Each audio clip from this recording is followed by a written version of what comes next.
I would like to do a brief report on human trafficking, which is something that's thought of that happens outside of our country, but it is a major concern within our borders. Human trafficking, for those who may not know exactly what it is a crime and a form of modern day slavery involving the exploitation of children and adults. Human trafficking is a form of modern-day slavery and involves the use of force, fraud, coercion to exploit human beings for some type of labor or commercial sex purposes. Now, what are some of these purposes that they use? Many times we'll see in different areas, we call them in different cities red light districts, where prostitutes are walking the street. Well, all of those prostitutes are not necessarily walking the street because that's what they want to do. They're walking the streets because they're brought from other towns and other cities thinking that they were going to get modeling jobs or going to get jobs, and when they got here, they found that they were trapped into this situation. Our children sometimes leave their homes, and we think many times that they leave homes that are economically challenged and bad situations and abusive situations. Not necessarily the case. Teenagers sometimes can be really whacked out in the head, and they'll leave a good home or leave an economically advantaged situation just because they want to do things their own way.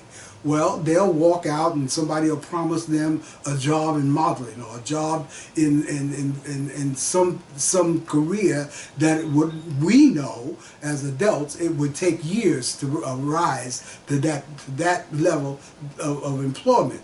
But they feel that they can get it overnight. So with that feeling, they are brought into situations that they cannot get themselves out of. The people that do it are making money. They are cold-hearted. Their means of control is threat, abuse.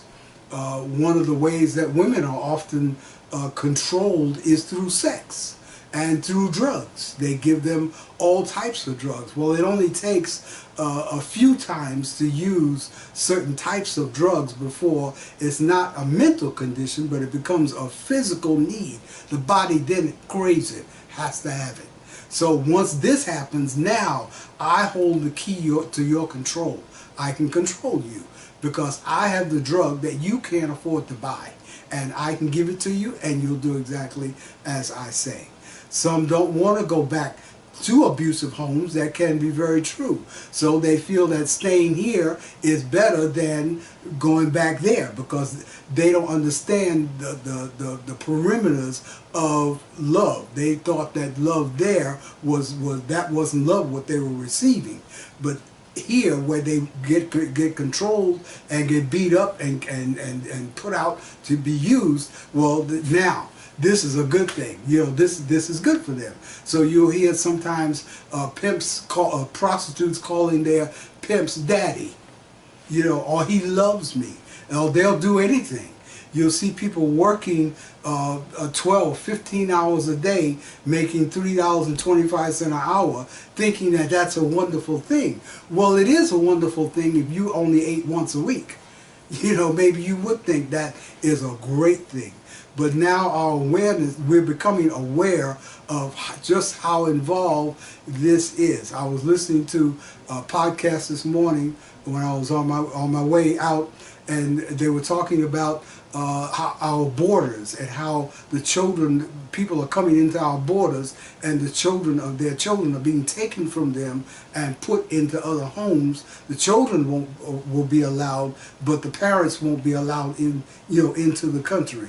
Well, it's almost the same type of situation if you really think about it. Because these children are going to grow up not knowing who their families are. The parents are going to develop all kinds of different mental issues, wondering whatever happened to their children. So here we are faced with this problem. human trafficking. It's not a new thing. It's a thing that's kept more quiet than anything else because some of the people involved are in places, are high-level places, and they can afford to pay their way out of the crime.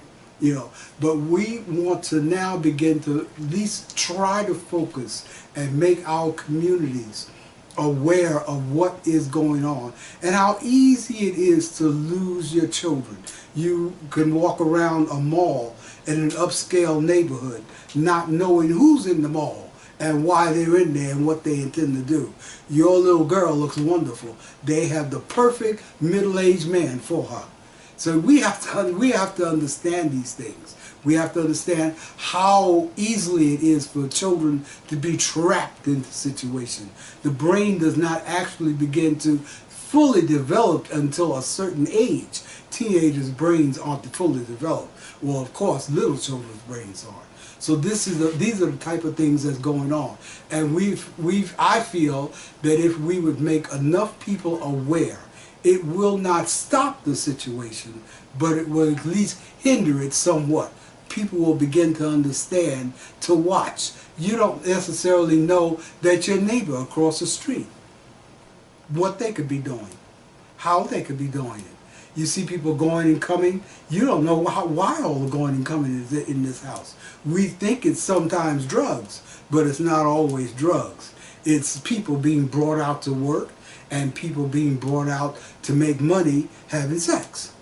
So this is something that I wanted to, now that I'm involved in, I wanted to help bring awareness to our communities and to our parents and to even children, because children are not as slow-minded as we think they are.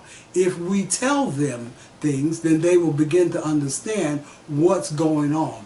There's a reason why mommy and daddy would say, don't go to a car to a stranger. There's a reason. Tell them the reason.